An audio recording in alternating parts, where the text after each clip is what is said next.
زانی کو جو دنیا میں سب سے پہلا عذاب ملتا ہے نا، وہ یہ ملتا ہے کہ اس کو اس گناہ کا چسکا لگ جاتا ہے. وہ زنا کرتا ہے یہ سوچ کے کہ صرف ایک دفعہ کروں گا، لیکن یہ ہمیشہ سوچ سوچ کے کرتا رہتا ہے، اور اسی حال میں اس کی موت آ جاتی ہے. زانیوں میں مرتا ہے وہ. یہ بہت بڑی بھول ہے کہ میں ایک دفعہ گناہ کر لوں پھر توبہ کر لوں گا.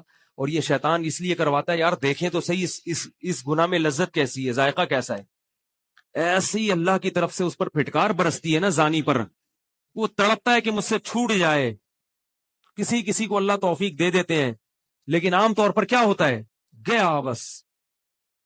اتنا مشکل ہوتا ہے پھر اس کو اس دلدل سے نکلنا. اللہ کہتے ہیں اب گند میں منہ مارا ہے، گند میں رہو. اب گند کھایا ہے نا، اب گند کھایا تو اب گند میں رہو. پھر گندگی میں اس کو مزہ آتا ہے پھر وہ.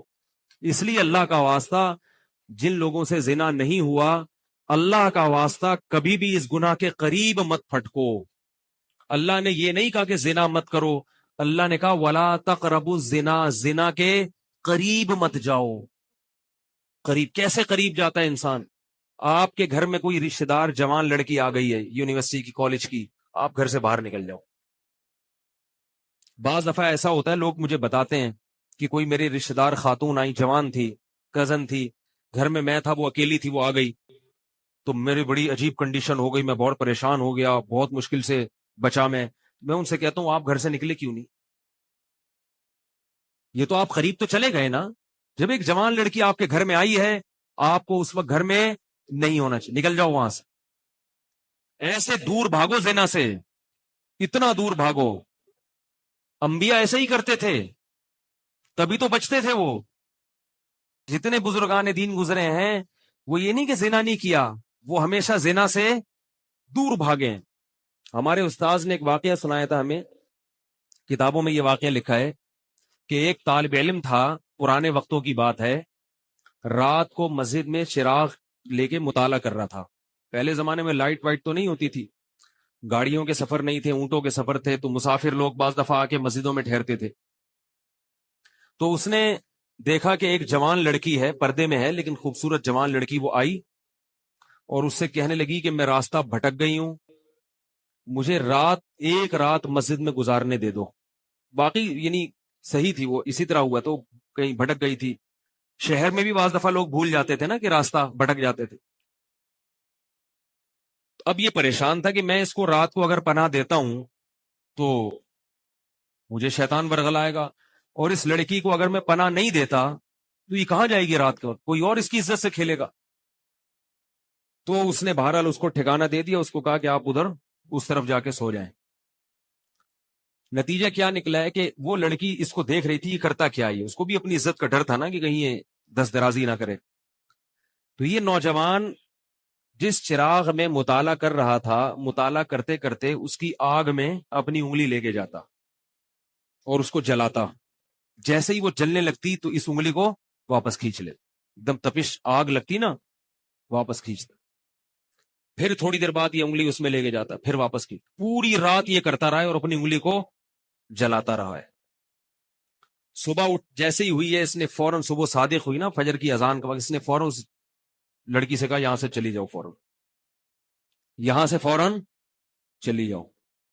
اس نے کہا اللہ کی قسم اس وقت تک نہیں جاؤں گی جب تک تم یہ معاجرہ نہیں بتاؤ گی، رات تم نے کیا ہے. تو کہنے لگا یہ میرا اور اللہ کا معاملہ ہے، میں تمہیں نہیں بتا سکتا. اس نے پھر اللہ کا واسطہ دے کے کہا، اس نے کہا میں جاؤں گی نہیں یہاں سے جب تک بتاؤ گے نہیں. اس نے کہا شیطان مجھے ورغلا رہا تھا کہ ایک جوان لڑکی ہے، اجنبی ہے، کوئی دیکھنے والا نہیں ہے، کوئی دیکھنے والا نہیں ہے، تو زنا کر لو اس سے، کوئی دیکھنے والا نہیں ہے. شیطان مجھے لے کے جاتا تھا تو میں اپنی انگلی آگ میں جلاتا تھا، اپنے نفس کو یہ سمجھانے کے لیے کہ دنیا کی آگ برداشت کر سکتا ہے، جہنم کی بھی برداشت کر لینا، جہنم کی بھی برداشت کر لینا. پھر اور اگر تجھ سے یہ برداشت نہیں ہو رہی تو وہ کیسے برداشت کرے گا؟ کہ یار جب میں آگ میں جلنے لگتا تھا نا تو میری چیخ نکلتی تھی، کہ یار یہ نہیں ہو رہی تو وہ کیسے برداشت ہوگی؟ حدیث میں آتا ہے جہنم کی آگ دنیا کی آگ سے 70 گنا زیادہ گرم ہے، 70 گنا زیادہ گرم. جب نبی صلی اللہ علیہ وسلم نے صحابہ کو یہ بات بتائی ترمذی کی حدیث ہے کہ صحابہ کے سینے سے رونے کی ایسے آوازیں آنے لگی جیسے ہانڈی کھولتی ہے، ایسا روئے صحابہ، حالانکہ صحابہ گناہوں سے بچتے تھے، اتنا روئے ہیں کہ سینے کے جیسے ہانڈی کھول رہی ہوتی ہے ایسے ان کے سینے سے رونے کی آوازیں آئی ہیں۔ اور عرض کیا واللہ انہا لکافیۃ یا رسول اللہ، یا رسول اللہ یہ دنیا کی آگ بہت تھی عذاب دینے کے لیے، اللہ نے اس کو بھی 70 گنا زیادہ گرم کیا ہے۔ تو اس نے کہا کہ میرے دل میں گناہ کا خیال آتا تھا، میں کیا کرتا تھا، اپنے آپ کو جلاتا تھا جب چیخ نکلنے لگتی۔ تو اس طرح پوری رات میں نے اپنے نفس کو روکا ہے گناہ سے۔ تو تقوی کی برکات ہوتی ہیں۔ اس لڑکی نے کہا، اب گھر میں جا کے اپنے والد سے کہا کہ میں اگر نکاح کروں گی تو صرف کس سے کروں گی، اس نوجوان سے، عفیف اور پاک دامن ہے۔ تو کتابوں میں لکھا ہے کہ اس کے باپ نے اس کا نکاح دیکھو حرام سے بچایا، اللہ نے حلال طریقہ رکھ دیا۔ تو جو بھی زنا سے بچتا ہے نا، یاد رکھو جیسے زنا کرنے کا عذاب بہت سخت ہے، ایسے ہی کسی کو زنا کا موقع ملے اور وہ بچ نکلے، اس کا ثواب بھی بہت زیادہ ہے۔ تاریخ میں جن ہستیوں کو بھی زنا کا موقع ملا اور انہیں نے موقع ملنے کے باوجود زنا نہیں کیا، ان کو اللہ نے دنیا میں بھی بہت نوازا ہے۔ میں اکثر ایک واقعہ سناتا ہوں۔ ہمارے ایک دوست ہیں امریکہ میں، بلکہ امریکہ سے بھی ایک دور علاقہ ہے، اس کا جگہ کا نام میں بھول گیا۔ انہوں نے میرا یہ بیان سن کے مجھ سے ملنے کے لیے آئے تھے، وہ مجھے پہچان گئے یہ بیان سن کے، ممکن ہے ابھی میرا یہ بیان سنے وہ۔ یہ میرے والد صاحب کا واقعہ ہے۔ میرے والد صاحب جب امریکہ گئے، کنوارے تھے اس وقت، میرے والد صاحب بہت ہینڈسم تھے، خوبصورت تھے، اور اتنا چوڑا تو ان کا سینہ تھا اور ایسی چوڑی چوڑی کلائیاں تھیں، بہت ماشاءاللہ اللہ نے ان کو مردانہ وجاہت دی تھی، اور آواز ایسی تھی جیسے ببر شیر ہوتا ہے، بہت ہی خوبصورت آواز، بڑی زبردست پرسنالٹی تھی۔ آپ جائیں ابھی ہمارے محلے میں جا کے لوگوں سے پوچھیں کیا خوبصورت پرسنالٹی تھی والد صاحب کی ہمارے۔ جب انتقال ہوا ہے نا میرے والد صاحب کا، تو پورا محلہ رو رہا تھا، پورا محلہ۔ مسجد کے امام صاحب جب بھی جنازے کا اعلان کرتے تھے نا تو روتے نہیں تھے، ہزاروں میتوں کا اعلان کیے تھے۔ میرے والد صاحب کا جب مسجد کے امام صاحب اعلان کر رہے تھے، 3 دفعہ اعلان کیا، تینوں دفعہ روئے ہیں، اتنی لوگوں کو ان سے محبت تھی۔ تو یہ کیسے ہو گئی، یہ کیسے ہو گئی؟ کیوں اللہ نے ان کی محبت لوگوں کے دلوں میں رکھ دی، اور کیوں اللہ نے ان کو اتنا نوازا؟ والد صاحب نیوی میں تھے، امریکہ جب فرسٹ ٹائم جہاز گیا ہے، کنوارے تھے اس وقت، تو کنوارا لڑکا پاکستانی یا انڈین ہو، پہلی دفعہ امریکہ جائے، وہ بھی کنوارا، کوئی روکنے ٹوکنے والا نہ ہو، اور گناہ کی دعوت ملے، بچنا کتنا مشکل ہے۔ تو والد صاحب، یہ میں نے والد صاحب سے براہ راست نہیں سنا، ہمیں ایسی باتیں والد صاحب نہیں کرتے تھے، کسی ذریعے سے سنا میں نے کہ تمہارے والد صاحب نے یہ واقعہ ہمیں سنایا، کسی نے مجھے بتایا۔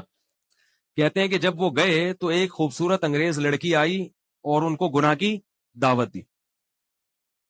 اب ایک دم پہلی دفعہ کسی پاکستانی نے یہ چیز منظر دیکھا ہو، ٹھیک ہے نا، امریکہ کا ایک منظر ہوتا ہے نا، اب تو لوگ موویز میں اتنا دیکھ چکے ہوتے ہیں نا، اس وقت تو ڈرامے فلمیں بھی نہیں ہوتی تھی، موویز بھی نہیں ہوتی تھی، وہ تو پہلی دفعہ ہی دیکھا تھا یہ ایسا منظر۔ تو وہ گھسیٹ کے لے گئی اپنے گھر۔ جب یہ کہیں گھر پہ گیا ہوں نا تو مجھ پہ اللہ کا خوف آ گیا، کہ یہ کیا کر رہا ہوں میں۔ وہاں جا کے واپس بھاگے ہیں۔ ادھر پہنچنے کے بعد وہ عورت غصہ ہو رہی تھی کہ اگر تم نے یہ کام کرنا نہیں تھا تو میرے ساتھ آئے کیوں میرا خرچہ کرایا تم نے، کیوں خرچہ کرایا میرا؟ تو آدمی اور شرمندہ ہو جاتا ہے نا کہ یار۔ تو والد صاحب کہتے ہیں کہ میرے دل میں خیال آیا کہ میں نے زندگی میں کبھی یہ گناہ نہیں کیا، اور میں یہاں پہلی دفعہ آیا ہوں، اگر میں اس گناہ میں پڑ گیا اللہ کی نظر مجھ سے ہٹ جائے گی۔ واپس بھاگے۔ بڑا مشکل ہوتا ہے ایسے موقع پہ۔ اس وقت ان کی عمر ہوگی 22 یا 23 سال، زیادہ سے زیادہ 24 سال ہوگی۔ تو بھاگے واپس۔ تو والد صاحب کہتے تھے، جنہوں نے مجھے یہ واقعہ سنایا، کہ مجھے کہنے لگے کہ تمہارے والد صاحب کہتے تھے کہ اس کے بعد میری زندگی میں کیا آیا ہے؟ انقلاب۔ پھر اللہ نے قرآن کی تلاوت کی توفیق دی، حفظ قرآن تھا، بھول چکے تھے، روزانہ ایک قرآن پڑھنے کا معمول بنا پھر، تاکہ قرآن دوبارہ یاد ہو جائے۔ جہاز پہ 3 سال امامت کی، داڑھی بڑی رکھ لی ماشاءاللہ، اور پھر اتنی عزت اللہ نے ان کو دی۔ اللہ نے ہمارے سب بھائی ماشاءاللہ داڑھی والے ہیں، سب بہنیں شرعی پردہ کرتی ہیں، سب بھابیاں پردہ کرتی ہیں۔ گھر میں کیا آ گیا پورا، حالانکہ اس وقت شادی نہیں ہوئی تھی، لیکن یہ اثرات کہاں منتقل ہوئے ہیں؟ خاندان میں پورے۔ پورے خاندان میں منتقل ہو گئے نا. انتقال ہوا تو جنازہ میں نے پڑھایا والد صاحب کا. اگر اللہ نہ کرے اس برائی میں پڑ جاتے, ہمیں پتا چلتا کہ ہمارا باپ ایسا ہے, تو ہم ایسے ہوتے. ویسے تو ابھی بھی کوئی اتنے نیک نہیں ہے, لیکن گیٹ اپ تو ہے نا. گیٹ اپ تو اللہ نے مولویوں والا دے دیا نا, تھوڑے تھوڑے تو دیکھنے کی حد تک تو نیک بنا دیا نا. ایسے نہیں ہوتے ہم. تو یہ جو برکات ہیں یہ نسلوں میں منتقل ہوتی ہیں, نسلوں میں. اتنی عزت دی اللہ نے, اتنی عزت دی تھی کہ انتقال کے وقت محلہ رو رہا تھا, پورا محلہ رو رہا تھا انتقال. اور بہت سے لوگوں نے والد صاحب کی قبر کے پاس نہ جگہ گھیر لی تھی کہ ہم یہاں دفن ہوں گے. حالانکہ مسجد کے امام نہیں تھے, کچھ بھی نہیں, کوئی ایسی شخصیت نہیں تھے کہ وہ کوئی مقتدی اور رہبر سمجھے جاتے ہو. تہجد کا معمول تھا, تلاوت کا معمول تھا. اور میں نے خود بھی کئی دفعہ نوٹ کیا, ایسا لگتا تھا ان کے منہ سے خوشبو آتی ہے, ایسا محسوس ہوتا تھا. ایسا اللہ نے, کیونکہ تلاوت بہت زیادہ کرتے تھے. جب انتقال ہوا ہے نا جس دن, اس دن بھی آدھا گھنٹہ تلاوت کر کے اٹھے. گھر میں ان کا معمول تھا, گھر میں آنے کے بعد آفس سے جب گھر میں آتے تھے نا, سب سے پہلے نہا کے, عجیب ان کے معمول تھے, نہاتے لازمی تھے روزانہ. اور چونکہ فوجی تھے نا, تو فوجیوں کی جو ایک روٹین ہوتی ہے نا, وہ تبدیل نہیں ہوتی. اب جب فوج میں تھے تو گرم پانی سے نہانے کی عادت تھی, تو جون میں بھی گرم سے ہی نہاتے تھے. ہم کہتے, اب والد صاحب سے کہتے گرمی ہو رہی ہے, لیکن وہ ایک روٹین ہوتی ہے نا فوجیوں کی. بس وہ آنا ہے, دھوتی پہنی, غسل خانے میں چلے گئے, پانی گرم پہلے کیا, اپنا کام سارا خود کرنا, کسی سے کام ہی نہیں لیتے تھے. اور وہ 2 منٹ کے اندر ایسے پھرتی سے نہاتے تھے. ہم حیران, یہ کیسے نہاتے ہیں اتنی دیر میں؟ کہتے میں صابن سے باقاعدہ تسلی سے نہایا ہوں. اتنی جلدی پھرتی میں کام کرتے تھے. آتے ہی تلاوت کرنی, اور تلاوت اونچی آواز میں کرتے تھے. پورے گھر میں والد صاحب کی تلاوت کی آواز آتی تھی. مجھ سے غلطی یہ ہوئی کہ انتقال سے چند دن پہلے میں ان کی تلاوت سن رہا تھا, تو میرا دل چاہا میں اس کو ریکارڈ, اس وقت ریکارڈنگ کا اتنا زیادہ نہیں ہوتا تھا, میں نے کہا اس کو میں ریکارڈ کر لوں, لیکن وہ ریکارڈ میں نہیں کر سکا. میں نے کہا چلو بعد میں کر لوں گا, اور ان کا انتقال ہی ہو گیا. تو تلاوت اونچی آواز سے ٹوپی اتار کے تلاوت کرتے تھے. تو جس دن انتقال ہوا ہے, اور اللہ سے کہتے تھے کہ اللہ کسی کا محتاج نہ بنانا, ساری زندگی کسی سے خدمت نہیں لی, صرف جو ہے نا کمر دبواتے تھے بیٹوں سے اپنے. تو مجھ سے بھی دباتے تھے, میرا یہ انگوٹھا بڑا مضبوط ہو گیا ہے. وہ کمر پہ نا ان کے یہ سے مالش کر کے, ایسے کمر پہ میں مالش کرتا تھا والد صاحب کی, یہ تیل لگا کے نا ادھر, تو میرے انگوٹھے میں بڑی طاقت پیدا ہو گئی تھی. تو مجھے کہتے تھے یار تم ہو باریک سے, میرے باقی بھائی ذرا, لیکن یار تمہارے ہاتھ میں بڑی طاقت ہے. تو میں کہتا تھا کہ یہ میرے ہاتھ میں طاقت نہیں ہے, یہ مالش کر کے نا یہ انگوٹھا بہت مضبوط ہو گیا ہے.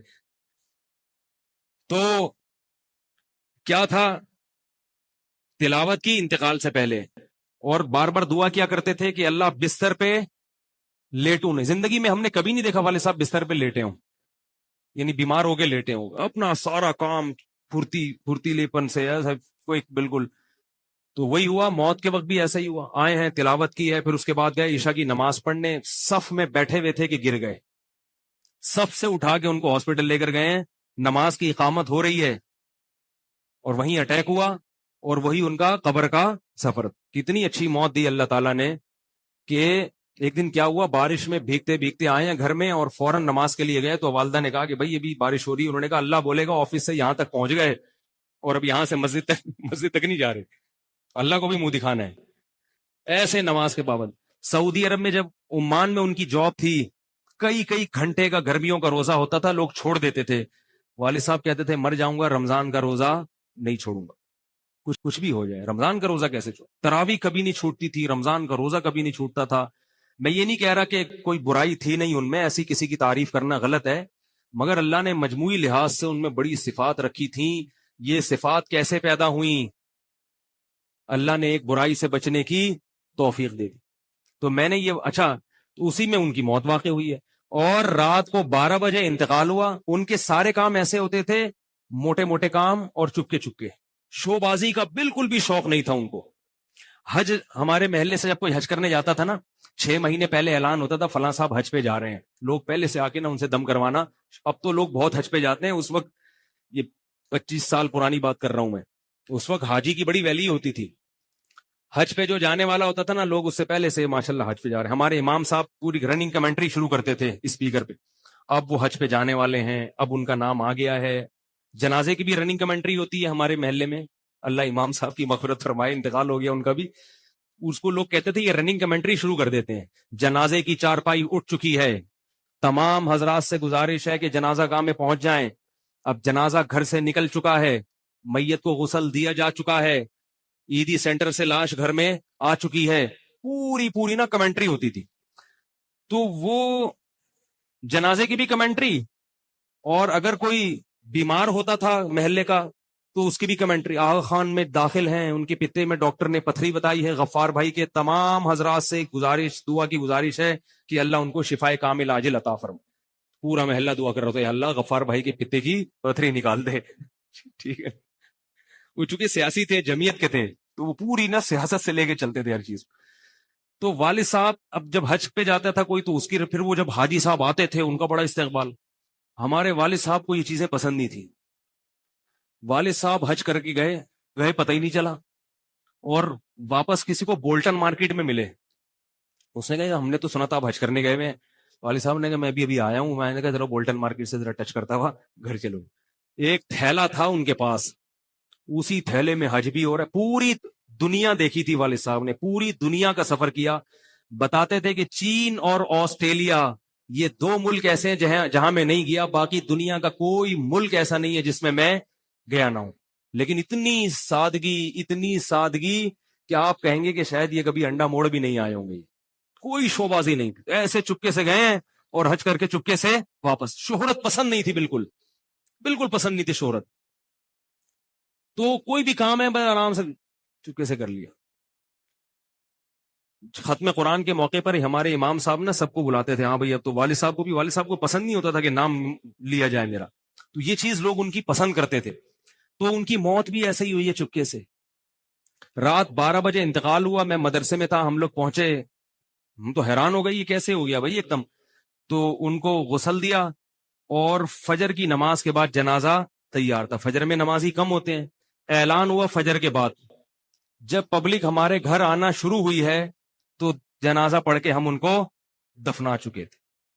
لوگ کہہ رہے یار یہ اتنی بڑی شخصیت، اتنے محبوب دنیا سے چلے گئے اور ہمیں پتہ بھی نہیں. ہم نے کہا بھائی گئے ایسے وقت پر ہیں، وہ سونے کا وقت ہوتا ہے، اس وقت اعلان ہوا تھا، مگر ظاہر ہے آپ کو پتہ نہیں چلتا.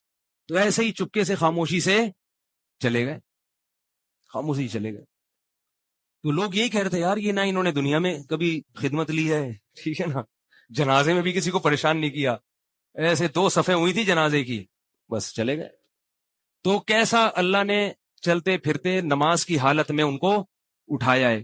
تو یہ میں نے یہ واقعہ سنا ہے نا، تو ایک صاحب باربڈوس سے شاید ملنے کے لیے آئے مجھ سے. تو مجھ سے وہ بیان انہوں نے سنا. پہلے میرا بیان سنتے تھے، مجھے پہچانتے نہیں تھے. امریکہ کی کسی ریاست میں تھے یا باربڈوس میں، واللہ عالم. تو مجھ سے ملنے کے لیے آئے. مجھے کہنے لگے یار آپ حافظ مسعود صاحب کے بیٹے ہیں. میں نے کہا ہاں. کہہ رہا یار میں آپ کا بیان کب سے سن رہا ہوں، آپ کو پہچانتا نہیں تھا.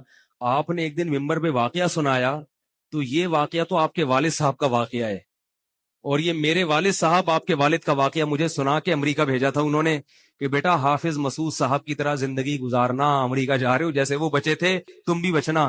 تو کہہ رہے آپ کے تو والدہ کو بھی جانتا ہوں میں، آپ کے تو گھر ہم لوگ پڑھنے آتے تھے، ہماری دادی سے انہوں نے پڑھا ہے، یعنی ہمارے بہت کلوز تھے وہ لوگ.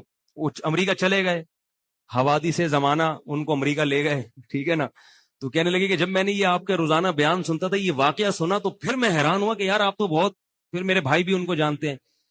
تو وہ انہوں نے بتایا کہ یہ واقعہ تو آپ کے والد صاحب کا جب مجھے پتا چلا نا، تو مجھے پھر پتا چلا آپ ان کے بیٹے ہیں. تو مجھ سے ملنے آئے اسپیشل یہاں پہ. تو یہ میں کیوں واقعہ سنا رہا ہوں کہ دیکھو بھائی، جیسے زنا کرنا بہت بڑا جرم ہے، ایسے ہی زنا سے بچنا اگر موقع ملے کسی کو تو بہت بڑی نیکی ہے. یوسف علیہ السلام کو اللہ نے کیسا نوازا کہ نہیں نوازا، بچے تھے وہ. تو بھائی کرنے والے بہت ہیں، بچنے والے تھوڑے ہیں.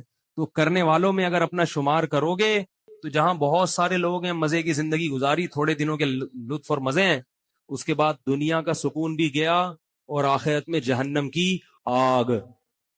اور اگر بچنے والوں میں آ گئے تو ان تھوڑے لوگوں میں اللہ شامل کر لیں گے جو تھوڑے شکر گزار ہوتے ہیں. لیکن اس کا یہ مطلب نہیں ہے کہ ایسا ماحول کریٹ کرو کہ پھر آپ کو بچنے کا موقع ملے. دور بھاگو. میں نے بتایا نا، کوئی لڑکی گھر میں آتی ہے، باہر نکل جاؤ گھر سے. بولے بھائی تنہائی میں نہیں، میں تو اس کی احتیاط کرتا ہوں. کوئی جوان خاتون اگر مسئلہ پوچھنے آ جائیں, بوڑھی ہے تو کوئی اتنا مسئلہ نہیں ہے, جوان خاتون ایسا ہوتا ہے بعض دفعہ خواتین کو تو ماحول کا نہیں پتا ہوتا, اب وہ آئی ہیں, میں گھر میں کوئی نہیں ہے, آگے دروازہ بجا رہی ہے, مفتی صاحب گھر میں مسئلہ پوچھنا, گھر میں نہیں بیٹھوں گا, سڑک پہ کھڑے کھڑے پوچھو, ٹھیک ہے نا, بے اکرامی ہے. گھر میں آنا ہے تو پھر مسجد کے کسی خادم کو یا کسی بندے کو گھر میں بٹھاؤں گا کہ بھئی آپ بھی آ جاؤ, کیونکہ بدگمانی کا موقع دینا بھی کیا ہے, حرام. ہاں گھر والے موجود ہوں, اہلیہ موجود ہیں, پھر بے شک آگے بیٹھو. اور پھر بھی میں ایسا نہیں کرتا کہ اہلیہ دوسرے کمرے میں اور یہ خاتون اس کمرے میں میرے ساتھ بیٹھے, ایسا نہیں ہوگا بھائی. ایسا کریں گے تو